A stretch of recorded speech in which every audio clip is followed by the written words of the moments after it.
All right, last time we started section 1.1 and we had taken a look at one specific problem-solving strategy. That's where we had left off. We had looked at patterns and then repeating or looking at a similar example type problem. And we had talked about the method of Gauss. And so we had looked at, in particular, this problem where our young friend Gauss decided that he was going to be able to very quickly thwart the plans of his teacher to take a lot of time, and he did a problem in a very unique way. And then we were able to use the pattern that he had established to do a similar problem, and we did this one right here. Does everybody remember where we were? Excellent. So we're going to explore several other types of problem-solving strategies today, and then we're going to have some time to practice before we leave, okay? So our next problem-solving strategy is to examine a simpler case.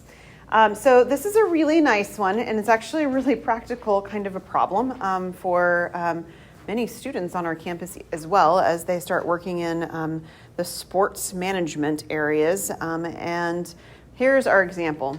If a soccer league has 10 teams and each team plays every other team once, how many games will the league manager need to schedule at the start of the season? So you might feel like, well, 10 is not a very big number, and you're right, it's not. But if we make the number smaller, it's still easier to work with. So we're going to try making the number smaller and see if we can figure out what we would do with a smaller number, and then expand that idea to what we would do with our 10 teams.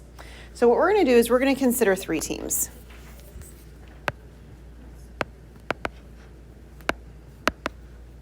And so that it's just easier to keep track of, I'm going to call the teams A, B, and C, okay? So one game is that A is going to play B. So our teams are A, B, and C. So there's going to be a team or game for A and B to play. There's going to be a game for A and C to play, right? And that would be it for Team A. We can look at things sort of from the perspective of Team B. Team B is going to play Team A, so that's a BA game. And Team B is going to play Team C. And we could look at things from the perspective of Team C. And so C is going to play A, and C is going to play B. Now, the way that we've written it, it kind of looks like there's 6 games, but there's really not 6 games. How many games are there? 3. Why?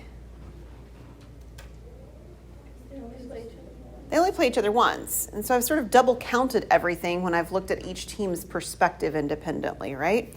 So it's really like I had 6 games, but then I divide by 2, and the reason I do is because I'm removing the double counts. Okay, so far so good?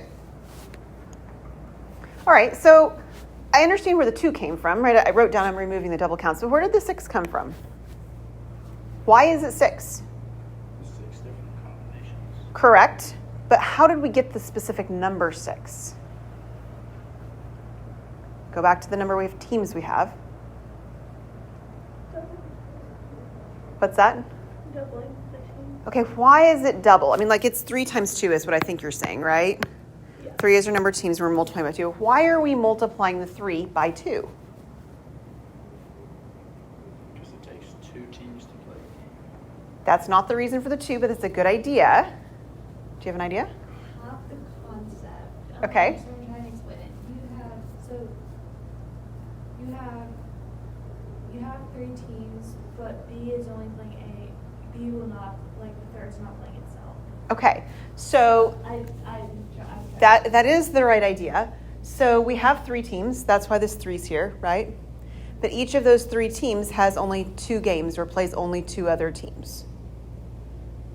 Okay, is everybody okay with that?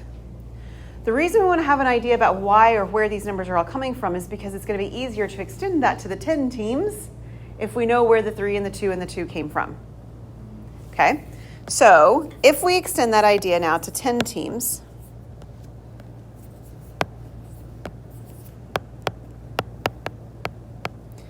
my 10 here is now acting like the 3 over here, right? And when I had 3 teams here, I multiplied that 3 by something. Oops, sorry. So now I'm going to multiply my 10 by something. What is the 10 going to get multiplied by? 9, right? Because there's actually 9 games that team 10, or whatever that team is going to play, or 9 other teams that it's going to play. But when I multiply 10 times 9, I'm going to have double counting, just like I did on the original problem that I did that was simpler, right? So I still have to divide by 2 to remove the double counts. So if I take 10 times 9 and then divide by 2, what will I get? We would have 45 games. Now, I said at the beginning, there's practical application for this. Why would the person scheduling these games need to know how many games there are? Why would it matter? There's a lot of reasons why it would matter, actually. How many we can put on a weekend, right? We're going to have to schedule them. So we're going to have to schedule the field space, correct? You're also going to have to schedule referees to be there for it. And you're going to have to make sure that you don't end up with, or if you have more than one field, potentially, that you don't end up telling the team that they're going to play on 2 fields at the same time. There's a lot of scheduling details that hinge on the fact that there's 45. In terms of the fact that there's 45 games, from a numerical perspective, like a financial perspective, you might need to know the cost of reserving the fields or the cost of paying the umpires or the refs or whatever's going on, right? So that's another reason why you might need to actually know that information. Okay, let's try another one. Number 4. This one's make a diagram. So this is a really good example of one that is maybe classic algebra 2, create with a system of equations, x's and y's and stuff like that. We're not going to do it that way at all. Remember, we talked about that last time. Our goal is to have things, and we're going to be given things that are accessible to our younger children. And so this is going to be accessible to younger children, but if you're really doing it with x's and y's, you already have lost them. That's not going to work, right? There's got to be another approach that we're doing. And so I want you to see this one. So a store sells bicycles and tricycles. There are 15 cycles, right? So a combination of those two things in the store. There are 35 wheels on those cycles. How many type of each cycle? How many of each type of cycle are there in the store? Okay. So what we're going to do is we're going to start by drawing them all like they're bicycles. Okay? Because that's the minimum number that we would have of everything in terms of wheels anyway, right? So how many total cycles are there? 15. So we're going to draw 15 bicycles to start with. And my bicycles are not going to look like bicycles. They're going to look like cherries. That's a bicycle today. Y'all good with that? Yeah, it's a bicycle. And I need 15 of them.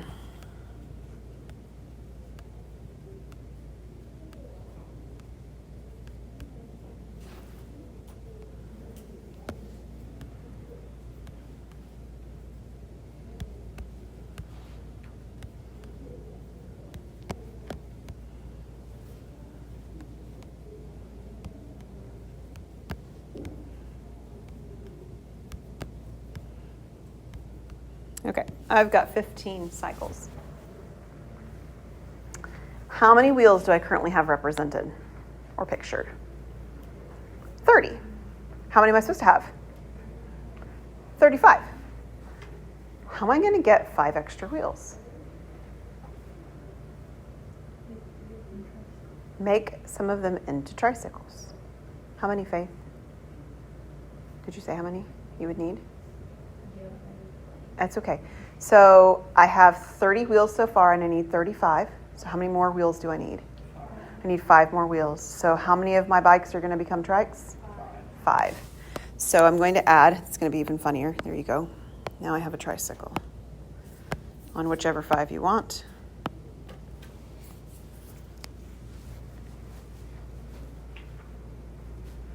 And I can answer the question. How many bicycles are there? 10. And how many tricycles are there? Isn't that clever? It is. I've seen problems written like this that they do the feet, as in like not measurement feet, but like feet on your body kind of thing, of chickens and cows. Right? So it's not 2s and 3s, it's 2s and 4s, right? Chicken have 2 feet and the cows have 4 feet, and you've got a certain number of feet on the farm, kind of thing like that. And there's some other applications where you can see imagery like this too, but the picture works really nicely and it kind of proceeds very nicely to follow through too. This obviously will only be usable if the numbers are small enough to make it so, right? you get the numbers crazy big, and that's not going to make it very, very good diagram kind of a problem. But this one works pretty well. All right, our next one is actually a guess and check strategy. It's going to involve guess and check, which is good, but it's going to involve a diagram as well. And we're going to use a table. So we're going to use 3 strategies in one. More bang for your buck today, right? Okay, so here's what we have. We have 48 feet of fencing, and we wish to make an enclosure along the side of an existing barn. Okay, so like if you put fencing along your house, you don't fence the house itself. The house itself is a natural fencing. So that's why we've got this. We've got along the side of the barn. We want to know what the lengths of the sides would need to be to have the greatest area enclosed for our chickens. Okay, so my mother got chickens for Mother's Day. She's very excited and very into her chickens, and this is something she would do. She would try, I could just see it happening. Right now, when the weather was so cold, she literally put the chickens, she has 9 of them, in her sunroom because she was so worried about the chickens being too cold outside when the winter was so cold. Yeah. All right, so we've got chickens that we're going to try and enclose in our fencing. So here's the side of our barn, and we're going to draw a fencing around this as well. So here's our fencing. Okay. So maybe it's long and narrow, maybe it protrudes significantly into the yard. We're not given any other constraints, so I'm just drawing it sort of arbitrarily as this sort of shape. It's not arbitrarily a rectangle, that's intentional, but it is arbitrarily in terms of the length and the width. All right, so tell me something that you know about the area of this shape. Let's go with that. What's the area of this shape? Length times width. So that's important for us to make note of. Our area here is the length times the width. I'll call the width the W on the bottom. The length is L over here on the side. We've got a width here at the top as well, right? Yes, that's important to know. We also have this 48. What is this 48 doing in reference to this picture? How much the 2 widths? Right, and in fact, I'm going to write that down. So it's how much the 2 widths, so 2W, and the length add up to, right? This is the constraint that I'm given. I only have 48 feet of fencing. Okay, everybody good so far? Okay, so we're going to create a table, and our table is going to have, let's do the length and the width. I mean, it may not be, actually, I probably should do it with it open-ended. I don't know how long we'll need our guessing and checking to take. So we're going to have a length one. We're going to have a column for width.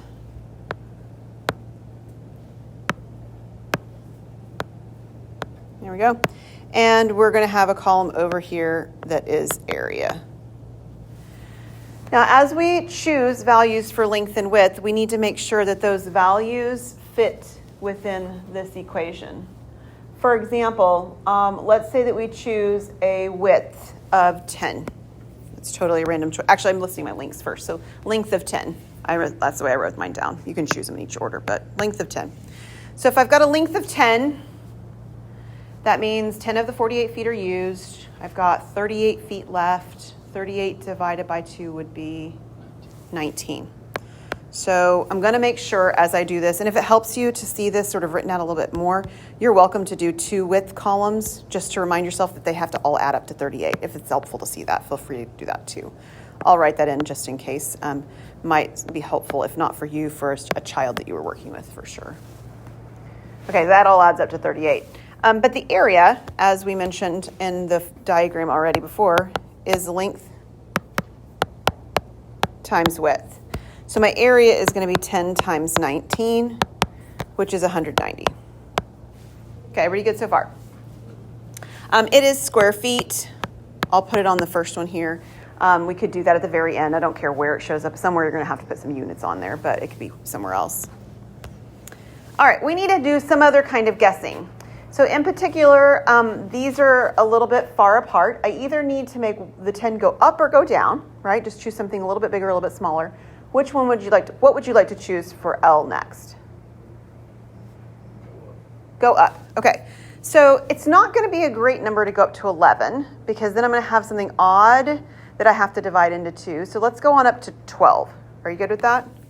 So if I go up to 12 here, and I use up 12 feet of my fencing, what would my width be? My width be, the two W's. So I've used up 12. That leaves me with how much left? 36, so I'd have 18s.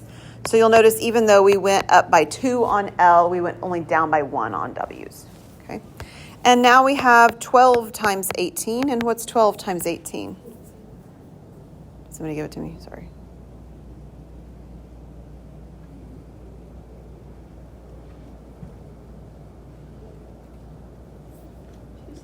$216. Oh, okay. So now let's go back up to the goal of the problem. The goal of the problem is to have the greatest area enclosed, right? So if these are my only two options, I'd like the second one because I've got more area for my chickens to run around, right?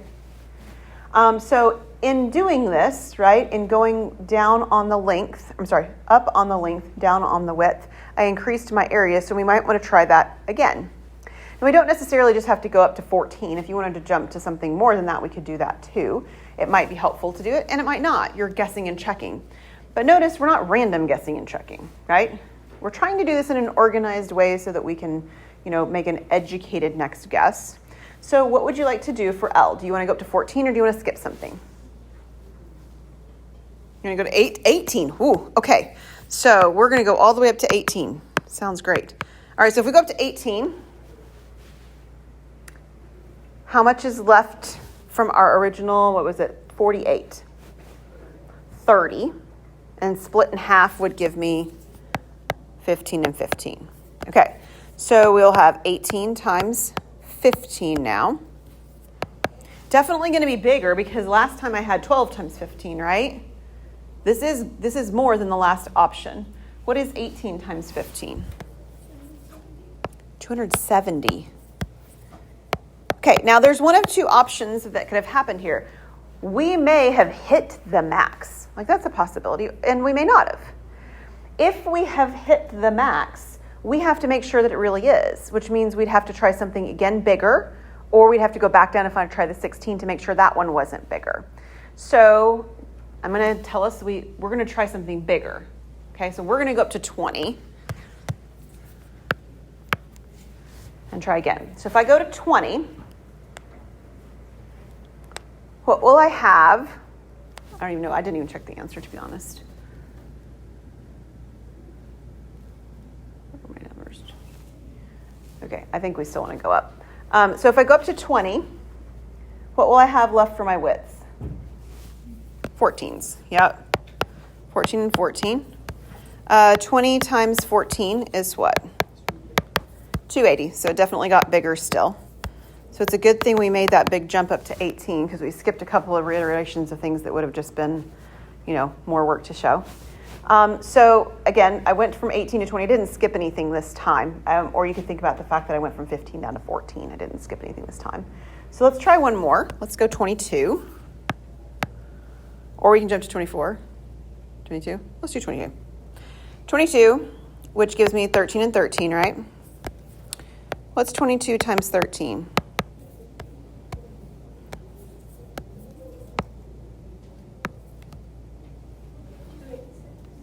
Okay, so it's gotten bigger yet again. 286. Let's go up to 24.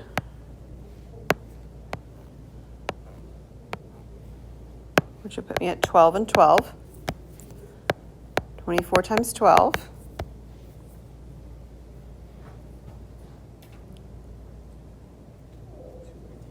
It is 288. Okay, the next one's our last one. We're almost done. We're going to do 26 and 11. So what's 26 times 11? 286. What happened on that last one? It went down. So I've got the number before it and after it. They're matching 286s, right? That 288's in the middle. That one is my largest. So I've found the one that I want to use, and I need to make sure I answer the question that was asked, because there's lots of questions that could be asked. I could be asked, what's the length need to be? I could be asked what the dimensions need to be. I could be asked, what is the area going to give me? Right? Any of those would give me, all the same work would have been done. I just need to make sure I'm answering the question I'm asked. So what am I asked for on this one? What? What are the lengths of the sides? And they don't just mean length as an L, right? They mean all three of these sides. And so we need to make sure that we list them. So I need to have sides of length 24, and that's feet, 12 feet, and 12 feet. Those are the lengths of my sides. Now, depending on how productive we are at guessing, or where we begin, or did we keep an organized list, all those kinds of things will depend on how many guesses we have to take to get there. Does that make sense? But somewhere along the way, you're going to find the right value, and you need to show that going up one and down one from them don't make it any bigger. So these three at the end are going to be present no matter where you start on your guessing and checking, okay?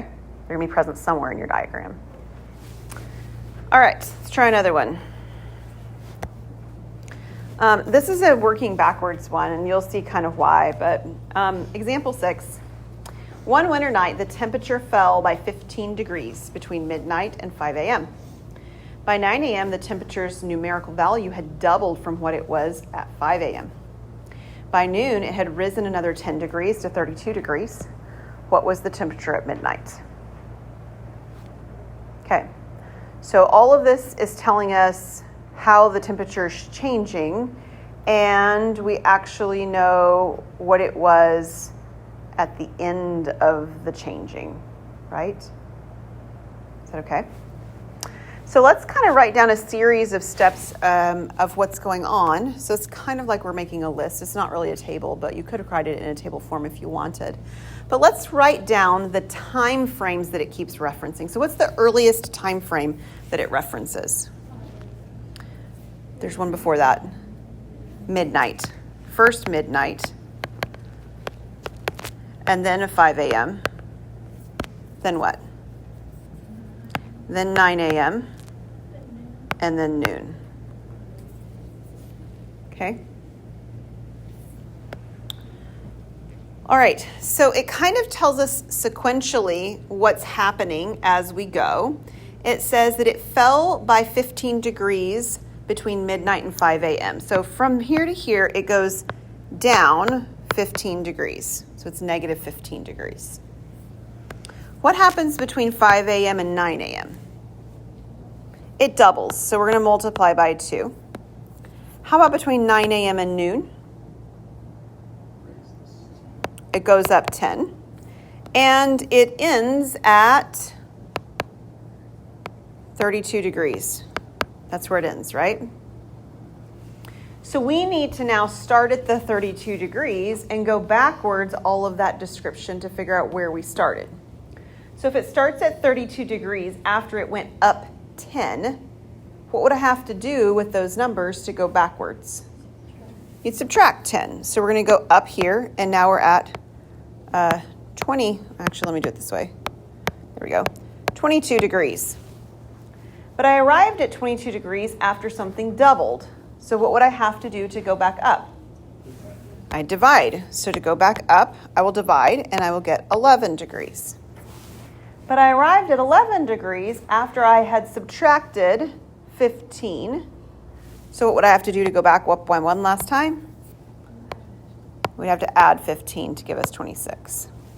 So our starting temperature is 26 degrees.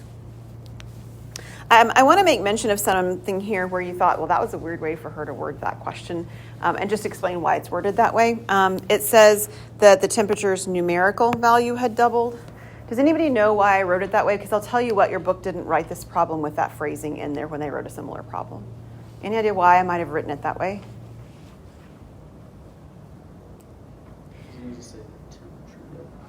Well, the temperature's number doubled. But why would it not make sense to say the temperature doubled? Does anybody know? Okay, so what temperature scales do you know? You know at least 2. Fahrenheit and Celsius, and there's one more. Kelvin. Okay, there's 3 temperature scales. But did you know that if you double on one of them, it doesn't double on another one? Right? That's why it's written this way. is because the temperature itself isn't doubling. It's the way we're recording the temperature in whatever scale we're in. So that's why I wrote it that way. That's just extra bonus today. You got that for free. Okay? Yeah. All right, one more, and then we're going to do some group work. You're going to do a problem in your group work that's going to talk about the 12 days of Christmas. And I don't know if you've seen this before, and I think this is actually really cool. There is symbolism in our 12 days of Christmas that's going back to the Bible. That is where it came from. A lot of things in secular culture actually come from religious things, and you'll find that more and more, and it's really interesting when you find it. So the 12 days of Christmas are as followed. So the first one, the first day of Christmas, when it does the partridge in a pear tree, it references one, right? One partridge in a pear tree, and it's actually referencing true love or God. The two turtle doves, and I'm actually writing down, I didn't write the partridge in a pear tree for number one, but I wrote them all down here on the left because you might not remember them in order when you get to the problem that you're going to be asked for in your homework. So the two turtle doves is the two testaments, our Old and our New Testament. 3 French hens are faith, hope, and love, which are referenced in 1 Corinthians. But the greatest of these is love, right? Which is number 1 on my list. The 4 calling birds is our 4 Gospels, Matthew, Mark, Luke, and John. The 5 golden rings is the Pentateuch. The Pentateuch is the first 5 books of the Old Testament. It's what the Jewish culture uses as their canonical, Bible, if you will, or whatever. The 6 geese of laying are the 6 days of creation, right? 7th is the day God rested, so the 6 days where he was actually creating. Our 7 swans of swimming is the 7 gifts of the Holy Spirit. 8 maids milking is our 8 beatitudes. The beatitudes are the ones that say, blessed are the meek that will inherit the earth. Those are the beatitudes. Our 9 ladies dancing are our 9 fruits of the 9 fruit. This is not written well. I know this right now because my kids are studying this, right? It's the Holy Spirit. It's not plural. It's the fruit of the Holy Spirit.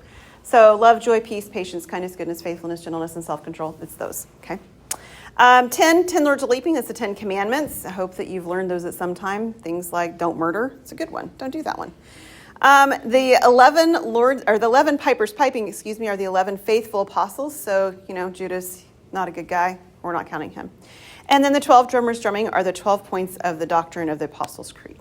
So you will need these pieces on the left as you're working through one of your examples.